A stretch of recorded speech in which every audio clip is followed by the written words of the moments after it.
Captain Jake Morrison stood on the bridge of the UCS Discovery, watching the stars through the wide viewing screen. His ship was 3 days out from Earth's newest colony on Kepler 442b.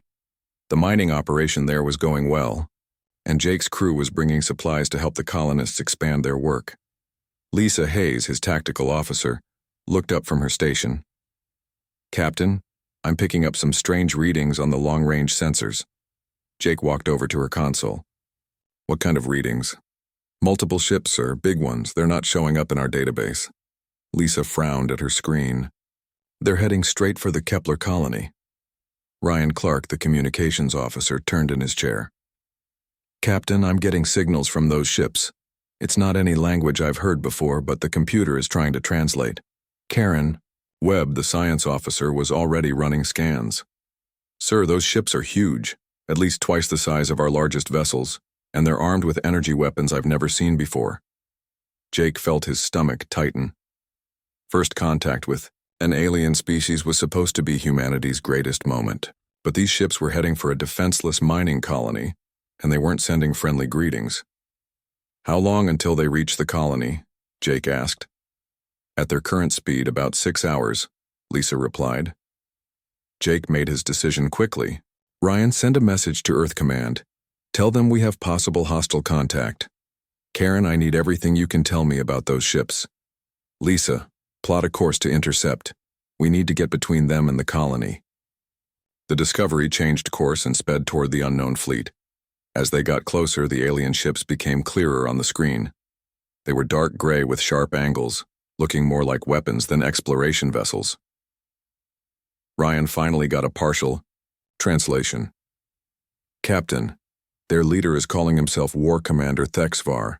He's demanding that all humans leave this star system immediately." Jake took a deep breath. "Open a channel, Ryan." The main screen flickered and showed the bridge of the alien ship. The creature looking back at them was tall and thin, with 4 arms and skin that looked like dark metal. His eyes were bright yellow, and when he spoke, his voice was full of anger. "I am War Commander Thexvar of the Zelhari Empire," the alien said. "You primitive creatures have built colonies in space that belongs to us. Leave now, or we will remove you." Jake stepped forward. "I'm Captain Jake Morrison of the United Colonial Ship Discovery. These are human colonies, established peacefully. We don't want any trouble, but we won't abandon our people." Thexvar made a sound that might have been laughter. "Your tiny ship thinks it can stop the Zelhari fleet? You have no idea what real power looks like." "We're not here to fight," Jake said calmly. "We're here to protect innocent people. There are 3,000 miners and their families on that colony. They've done nothing to you." "They exist in our space," Thexvar replied. "That is enough." The transmission ended. Lisa immediately reported what her sensors were showing.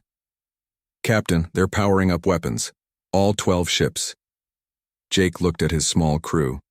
The Discovery was just one ship against 12 alien warships, but between those enemy ships and the colony were 3,000 human lives.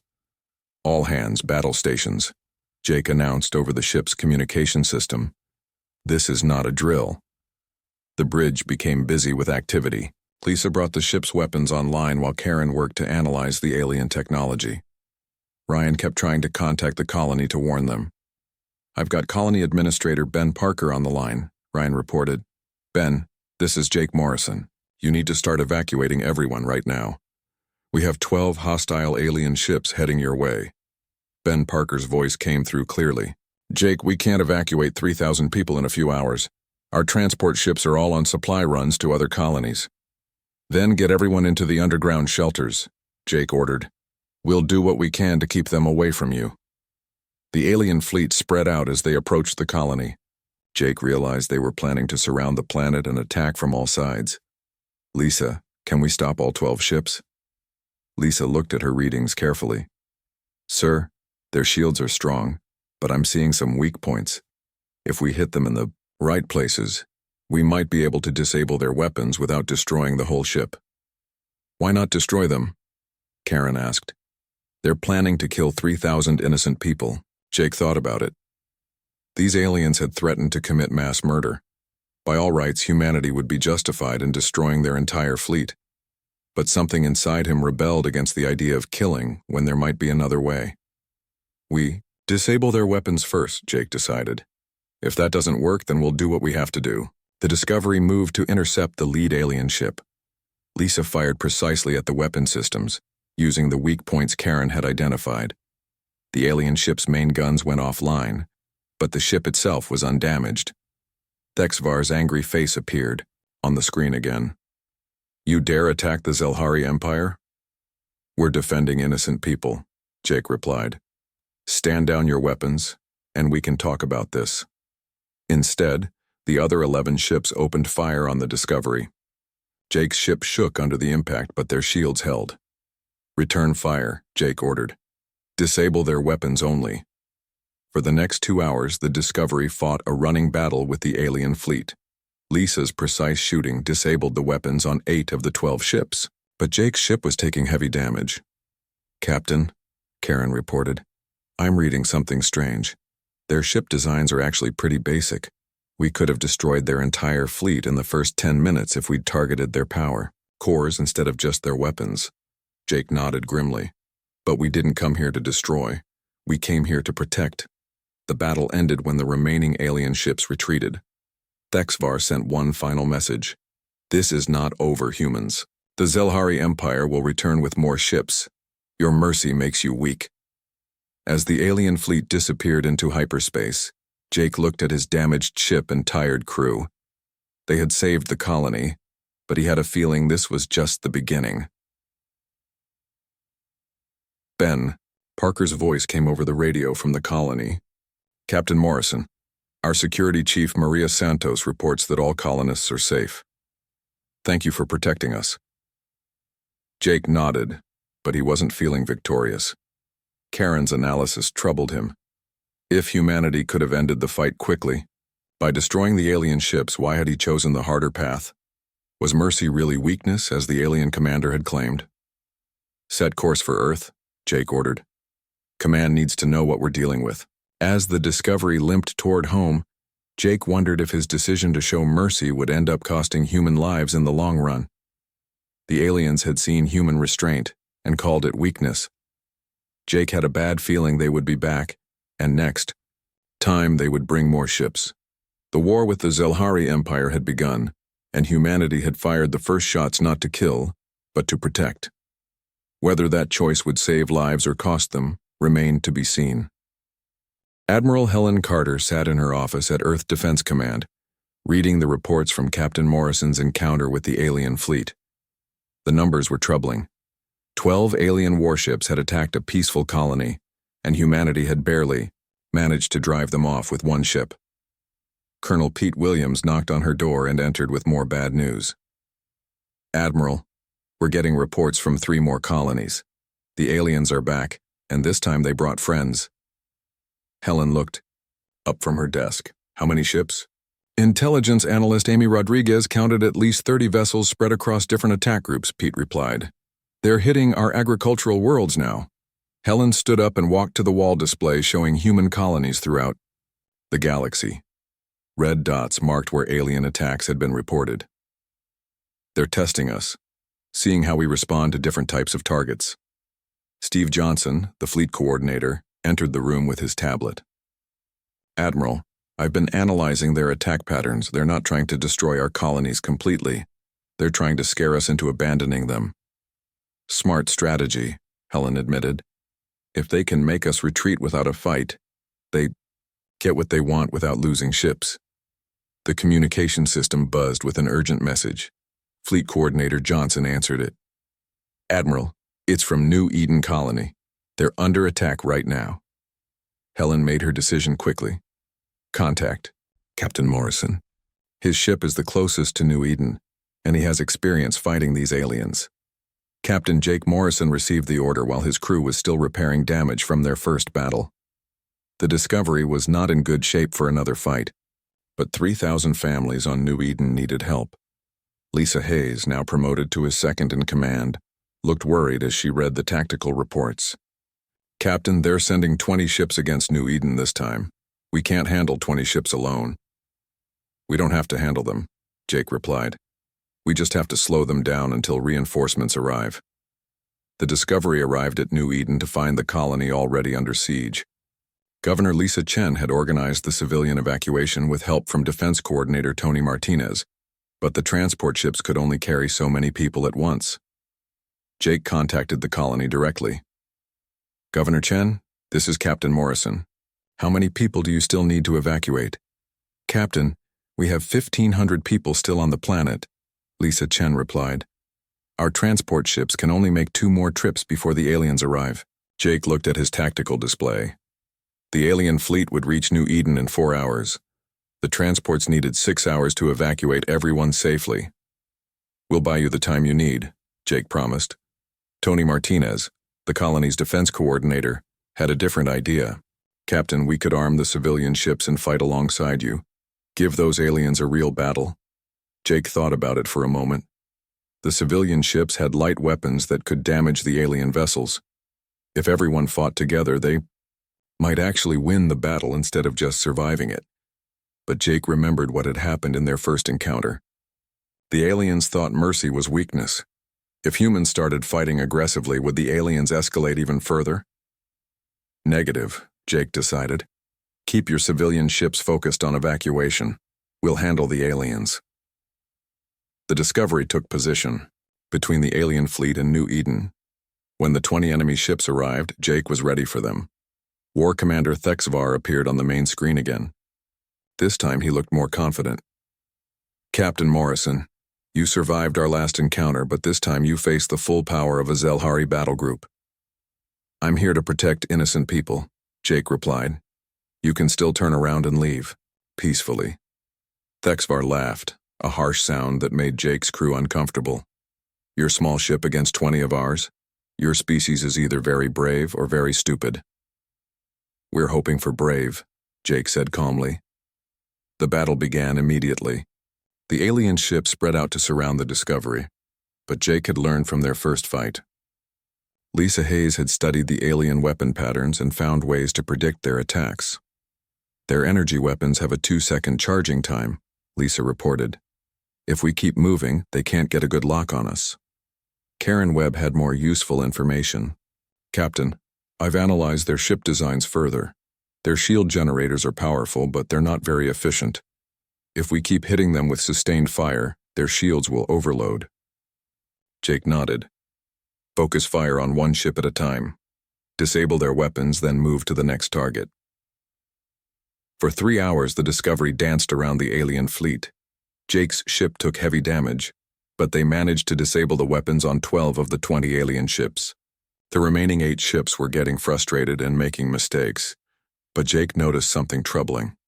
Every time they disabled an alien ship, they could have easily destroyed it instead. Karen's analysis showed that the alien power cores were vulnerable. One well-placed shot could have blown up each ship. Captain, Karen said quietly, we're fighting with one hand tied behind our backs. We could end this battle in 10 minutes if we targeted their critical systems. Jake looked at the tactical display. 12 alien ships were floating helplessly, their crews alive but unable to fight. 8 more ships were still attacking, getting more desperate as their numbers decreased. On New Eden, the evacuation was almost complete. Volunteer Coordinator Nancy Miller reported that only 300 people remained on the planet. One more transport run would save everyone. Captain Morrison, Governor Lisa Chen called over the radio. Our final transport is launching now. We just need 15 more minutes. Jake looked at his ship's status. The Discovery was badly damaged and running low on power. They might not last another 15 minutes against 8 enemy ships. Lisa, can we disable the remaining ships in 15 minutes? Lisa Hayes checked her weapons status. Sir, we're down to 30% weapon power. But if we target their engines instead of their weapons, we might be able to stop them from pursuing the transport. Jake made his decision. Do it. Disable their engines only. The Discovery's final attack run was precise and effective. Lisa Hayes targeted the engine systems of the remaining 8 ships, leaving them unable to move but still alive. Within 10 minutes, the entire alien fleet was floating helplessly in space. Thexvar's face appeared on the screen one last time. His expression was confused and angry. "Why do you not destroy us? We are helpless." Any warrior would finish what they started. Jake looked at the alien commander for a long moment. "Because we're not warriors. We're protectors. There's a difference." "Your mercy makes you weak," Thexvar repeated. "The Empire will learn from this battle. Next time we will bring ships that your mercy cannot stop." Jake ended the transmission and ordered his crew to return to Earth. As they flew away from New Eden, he wondered if he had made the right choice again. Dr. Ashley Turner, Earth's leading expert on alien technology, was waiting for them when they returned. She had been studying the recordings from both battles and her findings were disturbing. "Captain Morrison," she said, "I need to show you something important.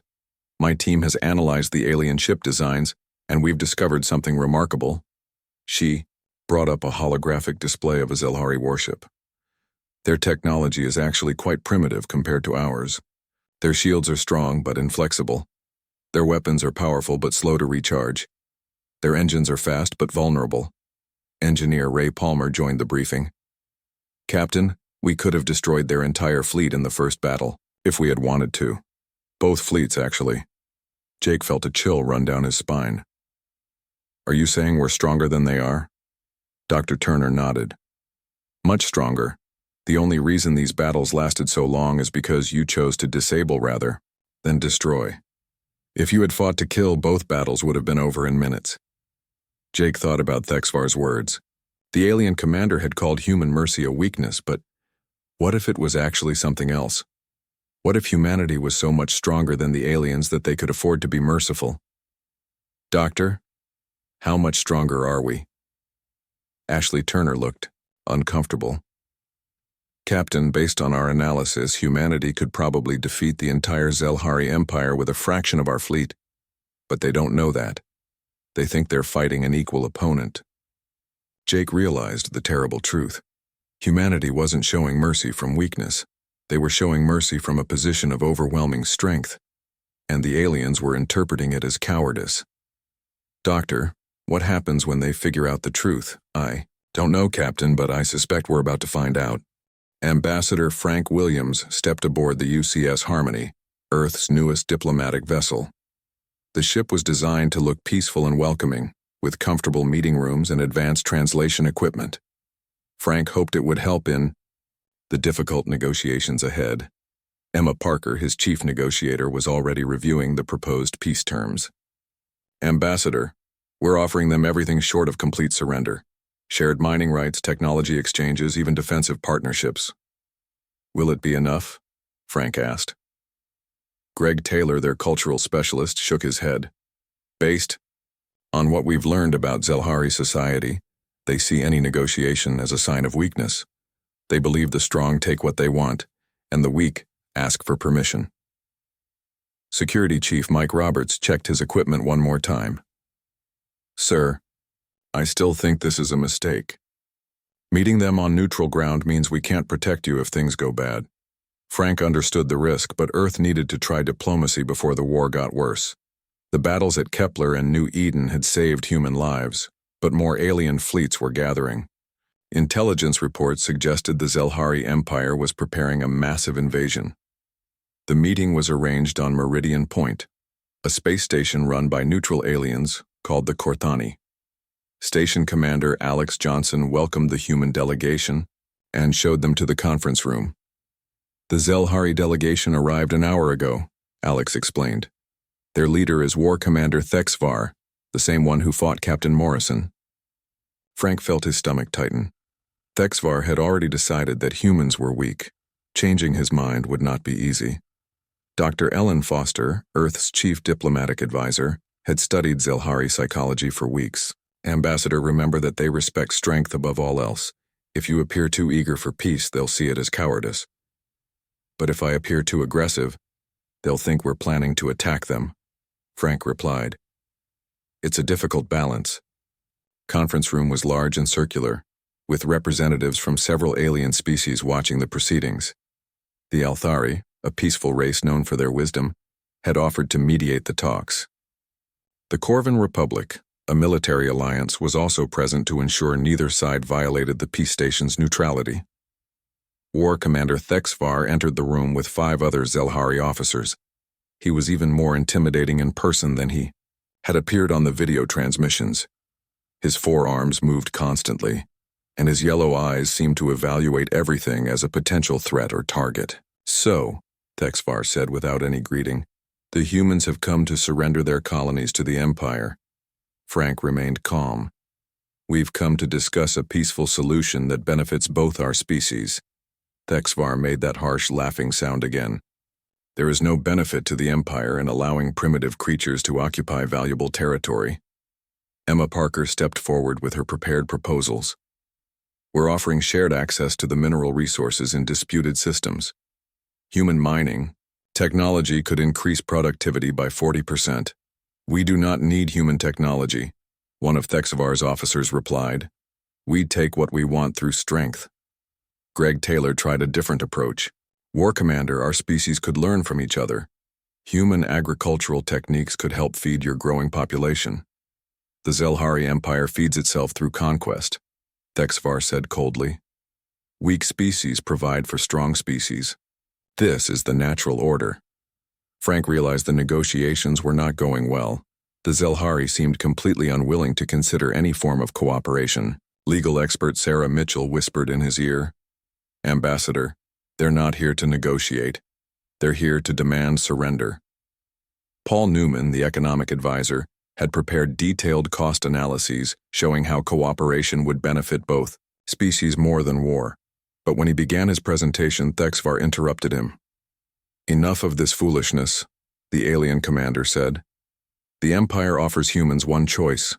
Withdraw from 50 star systems within one cycle of your planet's rotation around its star. Any humans remaining after that time will be removed by force." Frank felt the room go quiet. 50 star systems contained 12 million human colonists. Most of them had been born on those worlds and had never seen Earth. "War Commander, those systems contain millions of innocent people. They've lived there for generations. You're asking us to abandon our homes." "I am telling you to abandon territory that belongs to the Empire," Thexvar corrected. "Your people chose to build in our space. The consequences of that choice are your responsibility." Dr. Ellen Foster stood up slowly. "And if we refuse?" Thexvar's yellow eyes seemed to glow brighter. "Then the Empire will demonstrate what happens to species that defy us. We will make examples of your colonies that will be remembered for 1,000 years." The threat was clear and terrible. Frank looked around the room at the other alien species. Some seemed horrified by Thexvar's words, but others appeared to be evaluating whether the Zelhari were strong enough to carry out their threat. Intelligence Officer Danny Walker had provided Frank with disturbing information before the meeting. The Zelhari were already gathering fleets for a major offensive. They had called in ships from across their empire and were planning to attack 20 human colonies simultaneously.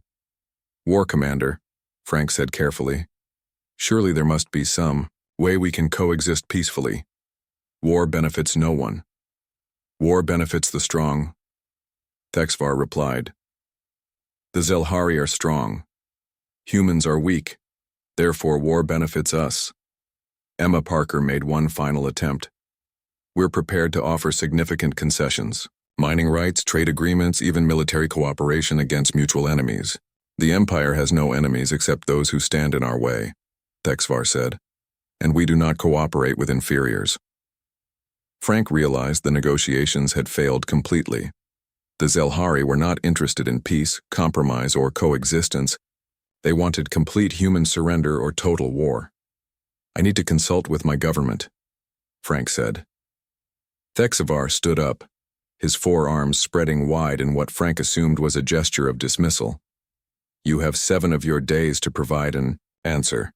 Accept our terms or face the consequences." As the Zelhari delegation left the room, Frank felt the weight of 12 million lives on his shoulders.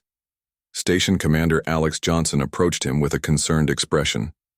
"Ambassador, I've seen many negotiations in this room. That wasn't a negotiation. That was a demand for surrender." Frank nodded grimly. "Alex, what do you know about Zelhari military strength?" Alex looked around to make sure no one else was listening. Ambassador, the Zelhari have a large fleet, but they're not the strongest military power in this region. They've just been very good at picking fights with weaker opponents. What makes you say that? Their ships are impressive looking, but the technology is actually pretty basic. Any species with decent defensive capabilities should be able to hold them off. Alex paused. That's what makes your situation so puzzling. How so? Well, from what I've heard about your battles with them, you've been fighting very defensively. Almost like you're trying not to hurt them. That's unusual. Frank thought about Captain Morrison's reports. In both major battles, human forces had focused on protecting civilians and disabling enemy ships rather than destroying them. Alex, what would happen if we fought them differently? Alex looked surprised by the question. Ambassador, I'm not a military expert, but based on what I've observed about human technology, if you stopped holding back, this war would probably be over very quickly. Frank felt a chill. Earth's own scientists had reached the same conclusion. Humanity was apparently much stronger than the Zelhari, but they had been fighting as if they were the weaker side. The communication system buzzed with an urgent message from Earth. Frank answered it immediately. Ambassador Williams, this is Admiral Carter. We've just received intelligence that the Zelhari are massing a fleet of over 300 ships. They're planning to attack our core colonies within the next 2 weeks. Frank closed his eyes. 300 ships was more than the Zelhari had ever assembled for a single operation. They were clearly planning to end the war with one massive assault. Admiral, the negotiations have failed. They're demanding we abandon 50 star systems or face total war. Understood, Ambassador. Return to Earth immediately. The President and the Security Council need to make some very difficult decisions. Frank looked around the conference room one more time. Representatives from a dozen alien species had watched the negotiations fail. They had seen the Zelhari make their ultimatum and heard Frank's attempts at peaceful resolution. More importantly, they had witnessed the moment when diplomacy died and war became inevitable.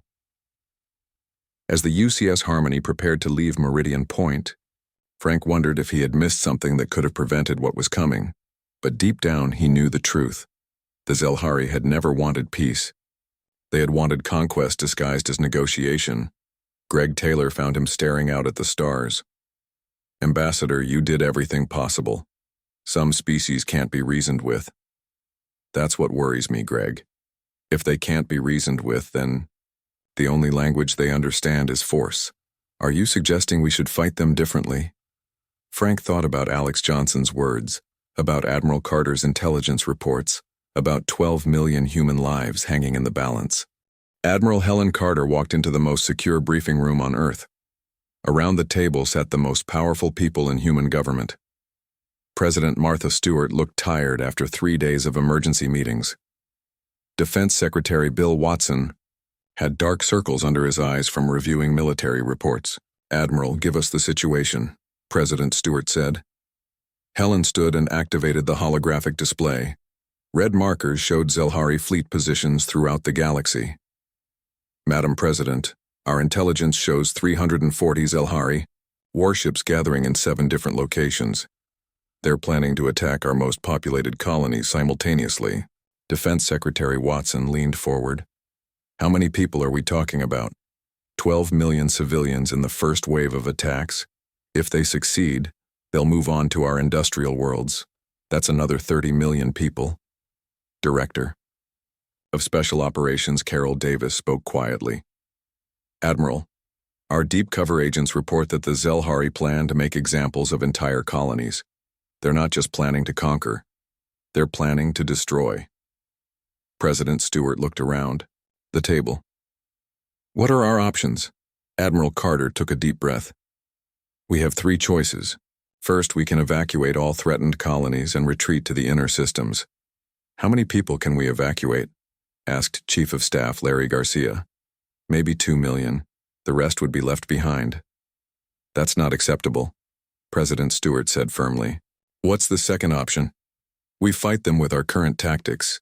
Defensive actions focused on protecting civilians and disabling enemy ships rather than destroying them.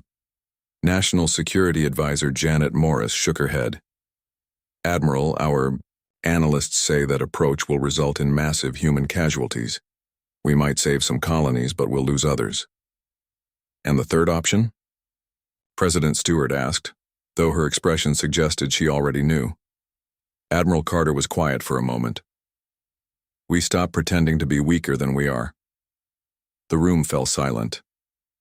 Everyone at the table knew what that meant, but no one wanted to say it out loud. Defense Secretary Watson finally spoke. Admiral, explain what that would involve. Our weapons specialists have been studying Zelhari technology since the first contact. Dr. Ashley Turner's team has identified 17 critical weaknesses in their ship designs. If we target those weaknesses, we could disable their entire fleet in less than an hour. Disable or destroy, President Stewart asked. Admiral Carter met her eyes.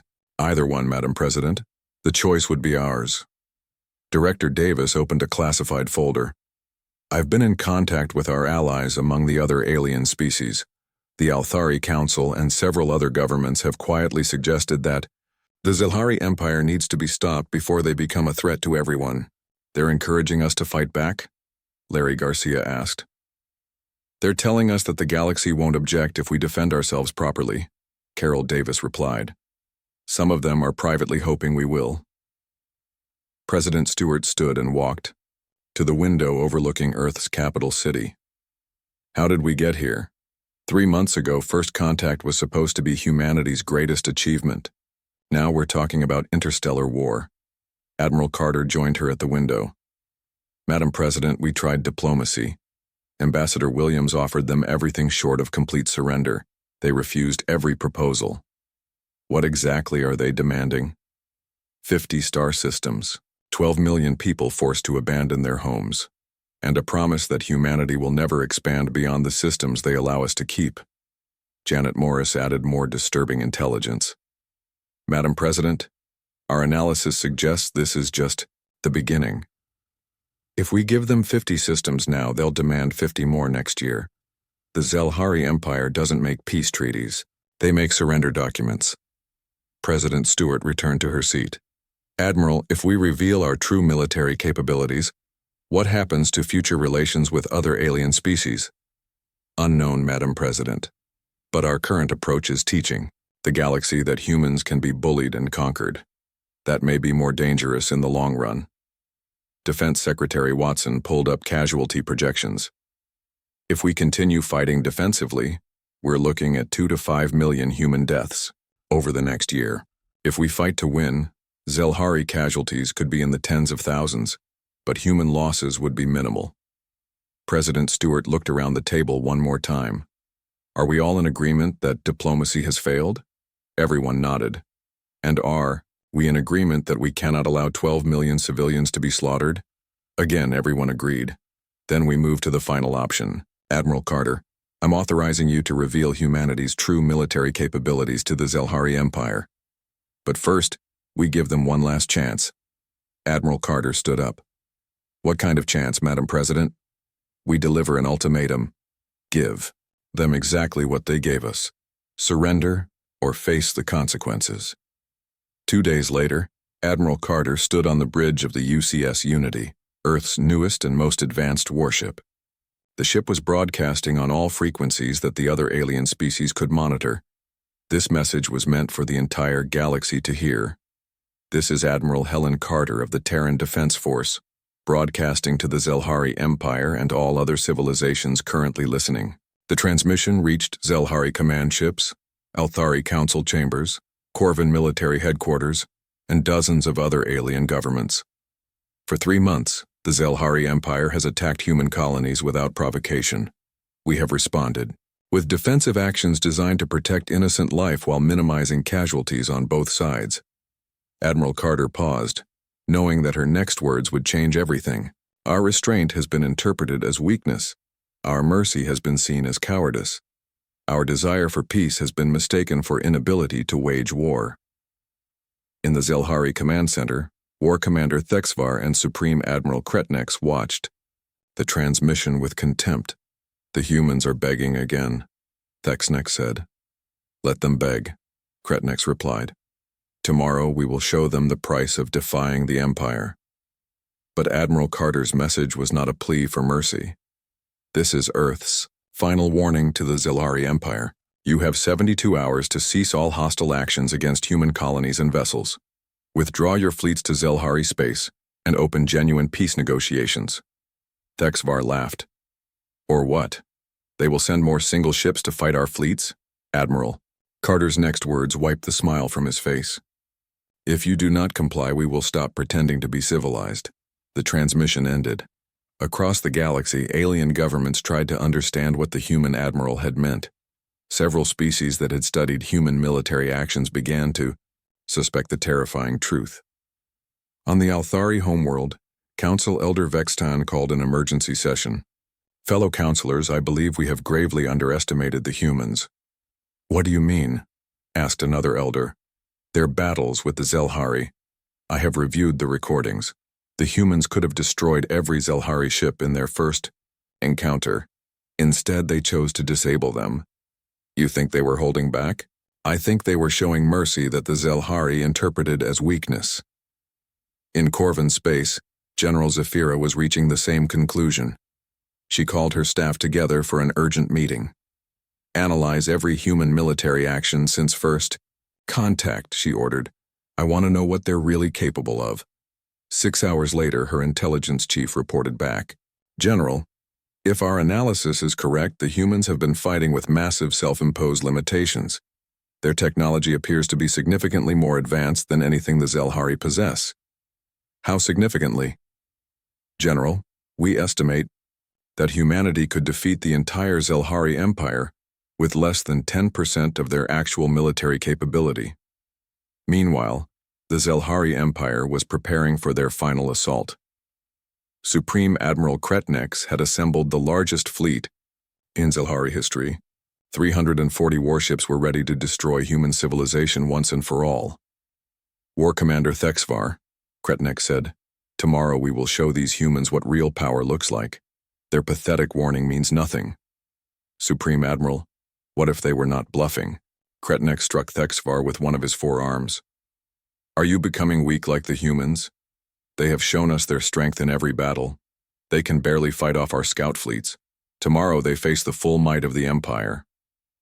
But in a secret facility on Earth, Director Carol Davis was activating systems that had never been used. Weapons that had been built in preparation for threats humanity hoped never to face. Technologies that had been kept hidden because their very existence would terrify other species. Admiral Carter's warning had been humanity's final attempt at peace. In 72 hours, the galaxy would learn what humans were really capable of when they stopped trying to be the good guys. The countdown had begun. War Commander Thexvar stood on the bridge of his flagship, watching the countdown timer reach 0. 72 hours had passed since the human admiral delivered her pathetic warning. Now the Zelhari Empire would show these primitive creatures the price of defying superior beings. Supreme Admiral Kretnex, all fleet groups report ready for the final assault, Thexvar announced. Excellent. Begin the attack on all human colonies simultaneously. Show no mercy. Today we end this annoyance. Forever. 340 Zelhari warships moved toward 20 human colonies. The largest group, led by Thexvar himself, was heading for New California, where 2 million humans lived and worked. Governor Patricia Yang had spent the last 3 days evacuating as many people as possible, but millions remained on the planet. Colonel Marcus Green commanded the small defense force, knowing they could not stop such a massive fleet. Governor, our long-range sensors show 60 enemy ships approaching, Colonel Green reported. ETA is 4 hours. Patricia looked at the evacuation reports. We've moved 800,000 people to safety, but that leaves over 1 million. Still on the planet. Ma'am, Admiral Morrison's fleet should arrive within the hour. Maybe they can slow down the enemy long enough for more evacuations. But when Admiral Morrison's ships appeared, they were not heading for New California. Instead, they had gone somewhere completely unexpected. On his flagship, Thexvar received an urgent communication from the Zelhari homeworld. The voice of his communications officer was filled with panic. War Commander, human ships have appeared. In orbit around our home planet. Thexvar felt his forearms go rigid with shock. That's impossible. All human ships are defending their colonies. Sir, I'm reading 60 human vessels around our homeworld.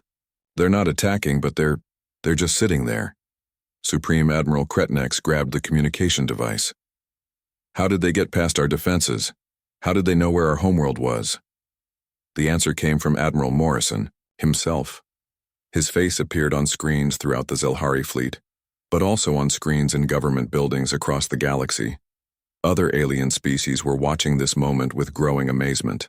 Supreme Admiral Kretnex, War Commander Thexvar, this is Admiral Morrison of the Terran Defense Force. You wanted to see what humans do when we stop being civilized. Thexvar's yellow eyes widened as more reports came in from across Zelhari. Space. War Commander, human ships have appeared at 17 of our core worlds. They're surrounding our industrial centers, our military academies, our government facilities. How? Kretnex demanded. How did they move so many ships so quickly without us detecting them? Admiral Morrison answered, as if he had heard the question. You wanted to know our capabilities, so let me explain. Every battle we fought, every time we chose to disable your ships instead of destroying them, every moment we showed mercy. That was us being civilized. On the bridge of his ship, Admiral Morrison stood calmly while Captain Lisa Hayes operated systems the Zelhari had never seen before. Lisa, show them what our real weapons can do. Captain Hayes targeted the engine systems of 3 Zelhari ships, near their homeworld. But instead of firing projectiles or energy beams, she activated something much more advanced. The targeted ships simply unstopped. Their engines shut down, their weapons powered off, their life support continued working, but every other system went dark. What did you do to our ships? Thexvar demanded. We turned them off, Admiral Morrison replied simply. Your technology is based on quantum field generators. We learned how to disrupt those fields 3 months ago. We can shut down your entire fleet without firing a single shot. Captain Tony Martinez, commanding a ship near another Zelhari world, demonstrated something even more terrifying. His vessel somehow reached into the planet's defense grid and shut down every military installation on the surface. Weapons, shields, communications, everything went offline. Your shields, your weapons, your engines, they all use the same basic technology, Admiral Morrison explained. We've been studying it since our first encounter. We know how to turn it all off. The truth was becoming clear to the Zelhari commanders. Every battle they had fought, every time they thought they were winning, the humans had been playing with them. This is impossible, Supreme Admiral Kretnex said. Our technology is superior. Our empire has conquered dozens of species. Admiral Morrison's expression became cold. Your empire conquered species that couldn't fight back effectively. You picked on the weak and called yourself strong. You never faced an opponent that was actually more advanced than you. Captain Jake Phillips, now commanding his own ship, demonstrated humanity's most terrifying capability. He appeared to teleport his vessel instantly from one Zelhari world to another, covering distances that should have taken hours in mere seconds. Your faster-than-light travel is primitive, Admiral Morrison continued. You tear holes in space and force your way through. We've learned to step between dimensions.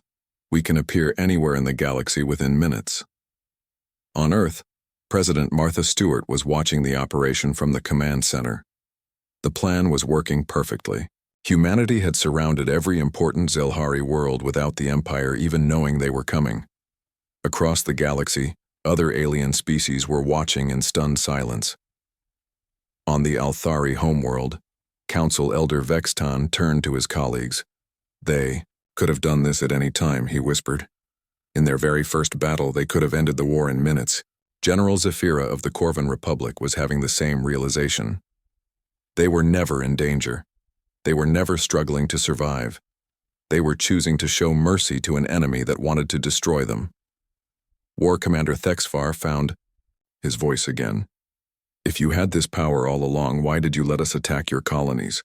Why did you let your people die? Admiral Morrison was quiet for a long moment. Because we hoped you would choose to be better. We wanted to prove that strength could serve peace instead of conquest. We gave you every chance to stop.